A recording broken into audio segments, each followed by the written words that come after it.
How's it going, everyone? It's your boy Jose, aka the YC Geek, aka TNG, aka your Elden Lord, Vault approved Elden Lord, no less, aka the guy who's gonna have to tell you that it is not all doom and gloom out there. It may seem it, at least in terms of entertainment options, and it is bleak, no doubt about it. I could understand why you might think, shit, there's nothing to watch, but once you push past the trash that are shows like Halo and Kenobi or the MCU as a whole, um, you will find incredible shows. You will find awesome stuff out there, sometimes even from the most unlikeliest of sources. And you're going to find shows that will make your jaw drop. And I've sung the praises of Better Call Saul. I know it's not for everybody, but one of the best shows that has consistently been, to me, the best product in the superhero genre, in like that bubble for a long time, has been Amazon's The Boys. I This show to me is chef's kisses. It's chef's kisses. So you all know by now, I cannot stand I cannot stand Amazon Studios. I can't. I I think that what they are going to be doing to Tolkien's work, with the Rings of Power and whatnot, I think it's unforgivable. I I'm gonna hate watch the first season. I don't know how much long how long I'll be able to put up with that season, but you guys know I cannot stand Amazon Studios. But but you got to be fair. You got to be fair, and you got to give credit where credit is due. You have to. And when it comes to The Boys, when it comes to that show, the show's phenomenal. It's amazing. It's an incredible show. I've been singing its praises since back in 2019 when the first season came out, and I haven't stopped. I go to everybody. I'm like, hey, have you heard of The Boys? Have you heard of The Boys? Especially if I know it's somebody who loves like comic books, superheroes, that sort of stuff. I'm immediately like, dude, you gotta watch the show. And it stuck out with me so much that I remember where I was. Like I was on like the waiting on like the train platform, waiting for the train, the railroad, and I'm like, yo, I'm watching the show. I'm like, holy shit, and it stuck out with me, and it still has stuck out with me. That's when I first watched it, because I cannot recommend it enough. It is the best thing going in the superhero genre of entertainment, and for many reasons, but it is especially one thing that this show has done better than anything out there. Even more than my favorite television show of all time, Breaking Bad. It's even done it better than that. And for me to put The Boys to have done something more, to have done something even better than Breaking Bad, it's high praise, because I hold Breaking Bad as the creme de la creme, the cream of the crop. The cream of the crop. All right, so you got to know how much praise I have for it, and I'll get a little into that later in the video. But first, for those that don't know what The Boys is, briefly, it's I'll get into it a little bit. I won't discuss much, spoilerish, but it's a television series based on an awful, awful comic book by Garth Ennis. If you don't know who he is, he's the guy who created Preacher, and he's just this like edge lord. And when he originally created the Boys comic, that's what he wanted. He was like, I just want to be edgy. His exact quote is, I want to out Preacher. So, you could tell that it was going to be like it's written like by a child, almost like an edgy teen. But the premise of the show is that it follows a group of vigilantes, aka the Boys. It's the titular group, as they try to fight and expose superpowered characters who abuse their special abilities. Okay, so and the majority of these superheroes are under the employ and control of a a giga company known as Vault International, who is like this world's Disney. Like they have, these heroes have movies, TV shows, books, amusement parks, like reality TV shows. Like it's everything. Like they are celebrities to the extreme in this world, and none are more famous than the superheroes who belong to the elite team known as the Seven. which is this world's Justice League. And you're gonna see that there's a lot of characters that are like really like, oh shit, that's supposed to be Aquaman, that's Wonder Woman. It's, you know, and when you get into a lot of comic book stuff, it's okay to it's fine when you see a lot of repeat in terms of like powers and whatnot. After a while, that's gonna, you know, it's gonna be tough to create new powers. But the boys takes these characters, these basically these Justice League characters, and that's the main target of the show. And the boys, the group, they are trying to expose the shit that these superheroes are doing, and they're trying to fight them in what is a very, very David versus Goliath struggle. Okay, because the boys are mortal. They're normal people. They're, I mean, you know, except for one of them who has mild abilities, the rest of them are like humans, and you're talking about fighting, you know, the fucking the gods of this world. Which is one of the things that this show kind of shows a lot of. It's, what if superheroes didn't act so super? What if superheroes acted like the Greek gods of legend? Which is why, you know, like it's so, you know, they're very Zeus like, they're very Athena like those gods in most of the mythology were fucking trash. They were evil fuckers. So that's what this show is doing, and the boys are trying to stop them. But how do you stop something that can fucking kill you at a glance? It's, I don't want to give too much of the plot because I cannot recommend the show enough. I cannot recommend enough. I really would love for you to go watch it. So I don't want to give too much of the plot. I just wanted to give you like the general synopsis, what you basically find out in like episode 1 and in trailers. But I could tell you that in season 3, in only 3 episodes, I almost held 2 fingers, in only 3 episodes, it is shaping up to be even better than season 1 and 2. This is one of those rare shows where it just keeps getting better and better and better, like Better Call Saul, huh? But it's like that, and I mentioned Better Call Saul because that is, as of late, my favorite television show right now, like going. And it's up there. The Boys is up there in quality. The quality of the storytelling never drops. It never drops. It doesn't drop.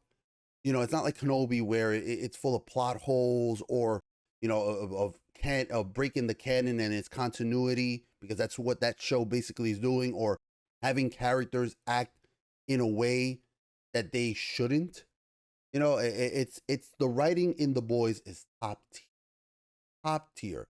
And one of the many things I love about it is it handles really heavy topics, right?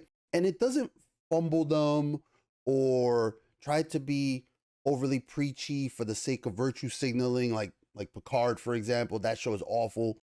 In fact, one of the best things about this show is that honestly, no one is exempt from mockery. It points out the hypocrisy that can lie behind certain, you know, behind companies, movements, political parties, religion. Nothing is beyond criticism. No side, nothing. Everybody gets roasted equally. Okay, and that's fine, and that's great. But there are times when it does bring up very real issues, very, very real issues, and it highlights them in a way that doesn't feel forced. It doesn't feel heavy-handed. It feels natural. It'll bring up something and you're like, dude, that's fucked up. That, like, you're thinking, you the viewer thinking, dude, that's fucked up. And the show is like, yeah, it is. But and they'll tell it to you subtly, and that's how proper storytelling is told. That's how it should be told. You know, you show. You do not just say, you show. You don't tell. When it comes to storytelling, I know it's like a storytelling. You show, you don't tell when it comes to proper narrative. Okay, it's why so many parables have lasted for ages, because it's a story that should hold your attention. It should stir emotion. It should make you think. You come to the conclusion because it leads you there, and that lack of subtle storytelling has been honestly lost on so many of these big studios. But when it comes to The Boys, it's there and it's done so well. I'm telling you, I would never recommend watching Picard, but that's very much one of the problems with Picard, is that they're just here. This is the issue of the day. This is our issue of the day that we want to push our message.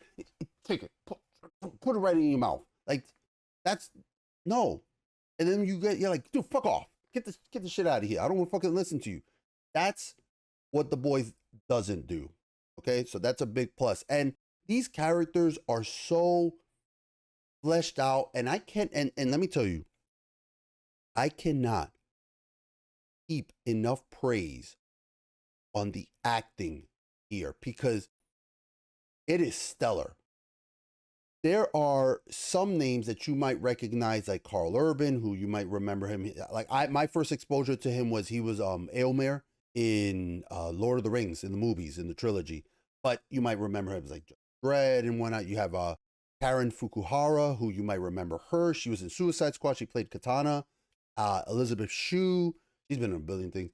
But there are actors that, at least to me, I didn't know who they were before watching this show. I have no idea who they were. And now if I see them in something, I'm definitely going to remember because they've blown me away. You got like, Jack Quaid, Huey, fucking phenomenal. And I've met him and he's just, what a cool dude. Laz Alonso, Tomer Capone, Aaron Moriarty as Starlight. Oh, dude, Starlight is like probably my second favorite character of this show.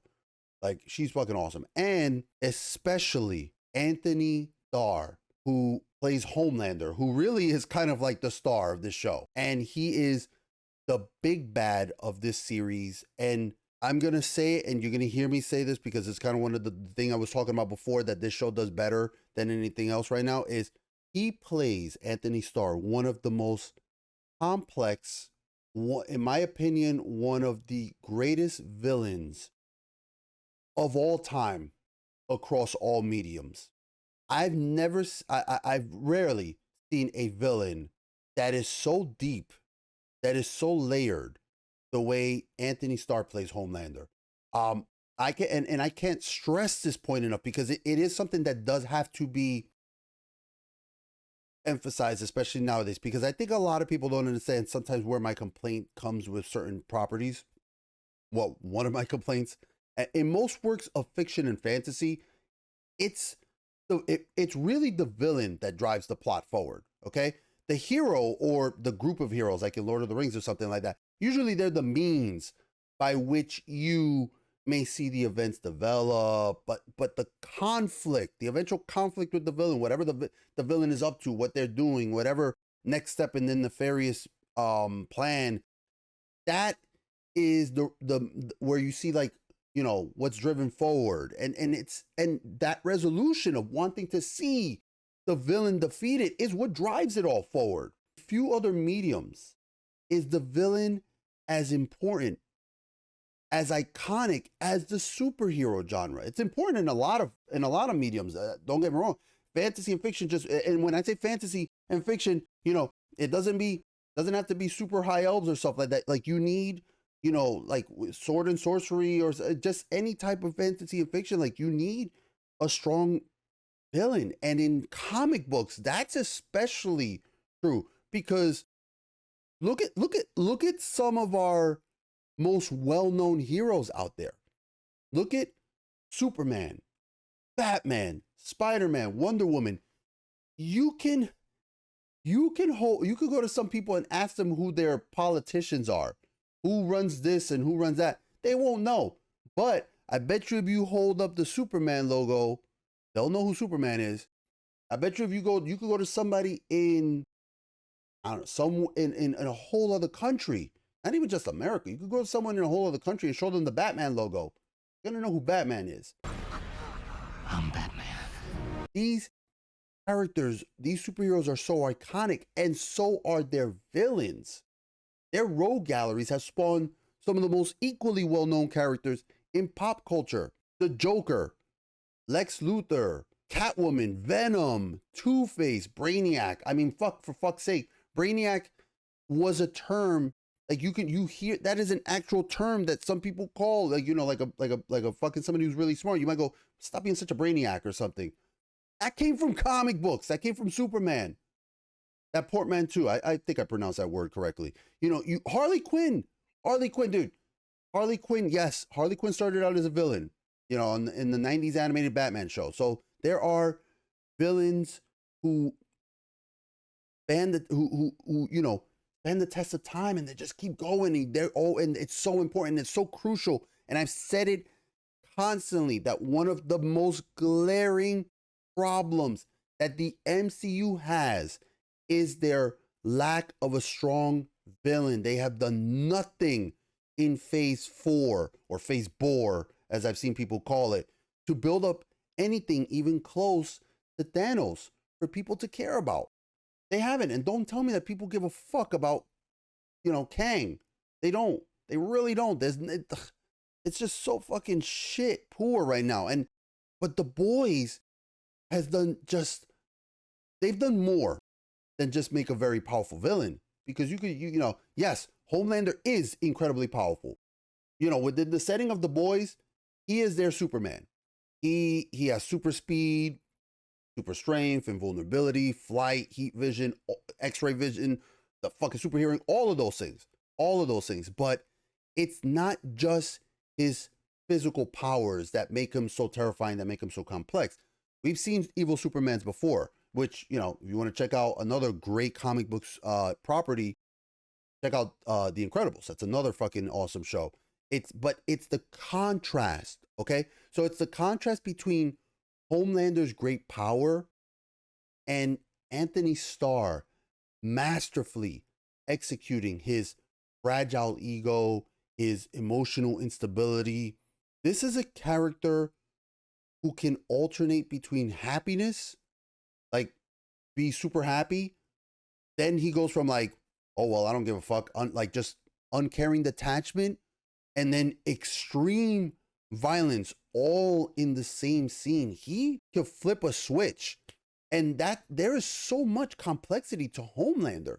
He's generally an onion with, you know, like that phrase when you have an onion and it's got so many layers. The fact that he could just easily take over the planet. He could just take over the whole planet. He could rule it by fear, but instead he takes the much more difficult path of wanting to be the hero. That's the craziest thing of all, is that his narcissism, the need for him to be adored, to be loved, you know, to have what he didn't have growing up. Most villains don't give a fuck if the masses buy their t-shirts or if they're liked in social media or how popular they are. But Homelander does. He doesn't just give a fuck. He needs that validation. That's what he lives for. There's nothing more on earth than he wants than to be loved. And he genuinely craves to be the beacon of hope that characters like Superman generally are, or at least for the people to think of him as that. You know, he wants the people to look at him and be like, wow, look, worship me. He's so fucking cool. He's so great. And if you ask any professional wrestler, what's easier? They'll tell you it's easier to be the heel, to be the bad guy, than it is to be the baby face, which is to be the hero, to be loved. Because to get the audience to cheer you is a lot harder than to get the audience to boo you. And yet Homelander strives for that. And there's parts of him that, because he's such a broken character, there are parts of him though where you can see that there may have been vestiges of humanity left in him. But especially, again, I won't spoil anything, but as a key plot line in season 2, how he doesn't want a character to go through the same ordeal that he has suffered growing up. And that's where you see that again, just more and more complexity to this character and this twisted sense of would-be heroism, the desire to be the hero, you know, combined with, or what he thinks is a hero, combined with his extreme narcissism on levels that not even Walter White from Breaking Bad could match. Because let me tell you, Walter White, for as full of pride as that character was, like there were times where he was willing to humiliate and debase himself and even put his goals that he has worked for through all these seasons to the wayside just for the sake of a character. And I mean, it's been X amount of years. Like the way that he is willing to sacrifice these things, not just for Skylar, but for Hank, is really telling. So, like, yes, he's a narcissist, but not at the levels of Homelander. You know, you combine that twisted heroism, the extreme narcissism, combine it with his primal need to be unconditionally loved, and then you combine it with a cruelty that and a malice, like a genuine malice that makes Joffrey Baratheon look like a saint. Like, let me tell you, Joffrey, this guy used to be the most reviled villain in all of TV. A lot of people forget that because he died in the first, in the fourth season of Game of Thrones. But for the first 3 seasons, everybody on Earth hated Joffrey. And I can tell you that Homelander makes Joffrey look tame. Okay? Homelander is the greatest selling point of The Boys. The conflict and the hope to see the boys topple what is, again, to me, the greatest villain out there right now, and one of the greatest of all time. Again, in amazing part to Anthony Starr's acting, is the number one thing that makes the show as excellent as it is. He is the linchpin. He is the thing that drives it forward, and it does it so well. And please do not get me wrong. Don't get me wrong. There are a lot of other reasons that this show works well. I'm just highlighting. I just wanted to highlight the number one reason because it has been working towards it, and this season is so heavily Homelander. Like you can see it in the trailers. But there's other there's other incredibly developed and well acted characters such as Queen Maeve and Starlight, Butcher and Huey. The what they had, their relationships, their tension. The gore, the human, the gore, the humor, the action, the drama. These are all so well balanced. Okay, but at its core, Homelander is that piece de resistance that of the show, and I cannot stress enough how incredible ride it has been to watch the show. You keep watching it and you're like, dude, how can, like, I'm telling you, I'm watching it with my wife, and just episode 1, our jaws are on the floor. Like, we're like, holy shit. Like, we're watching it with our friends Josh and Naaman and Katie and like all of us are just like this. Like, we're just, this is our faces throughout the entire episode. Like, you're just like, how can this shit get worse? And it does, but believably. It's not like they just do it to just be like, look how bad things are. Like, it's just so fucking good. It's so good. I cannot recommend this show enough. Please, if you haven't gone out there to watch season 3 of The Boys. Now, season 3, real quick, it's on Amazon Prime. They the first season they had released all of the episodes at once. Season 2 they released, I think, like 2 or 3, and then they released them weekly. They're doing the same thing here. Gotta understand, guys, it is a smart business model to release your episodes weekly. I think personally that's probably the best way to do things because you build up that tension, that kind of like, oh shit, what's gonna happen next? You have that anticipation. So I can understand why Amazon's doing that. So you're gonna have to, if you don't like waiting, then wait till the season's over or watch seasons 1 and 2 in the meantime, and then get on season 3, because I'm telling you, if you love superheroes, if you love that comic book battles and stuff like that, trust me, there are infinitely better things out there than the MCU. I know that the MCU is the thing that's getting kind of manufactured and it's just getting shipped out. But trust me, do not skip out on The Boys. Even if you don't like superhero properties, I've recommended this show to a lot of people who they don't give a fuck about superheroes. My wife's aunt, she doesn't give a shit about superheroes, and she loves this show.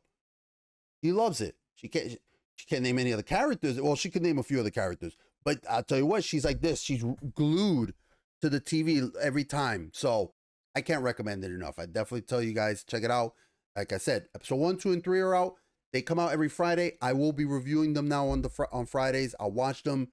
It was a lot of episodes to catch up on, and then between that, I've been watching Stranger Things. But check out Boys season 3. Okay, do yourselves a favor. Do not just succumb to the trash that is the MCU. But hey, this has been the NYC Geek. If you enjoyed this content, make sure to hit that subscribe button. Hit it right now. Hit it as hard as Homelander hits things. Okay, hit it. Unless you're subscribed, then please don't hit it at all. And don't. Instead, consider hitting the fucking bell, the like, the share button, all that stuff, especially the bell. So this way you can know when a new video comes out.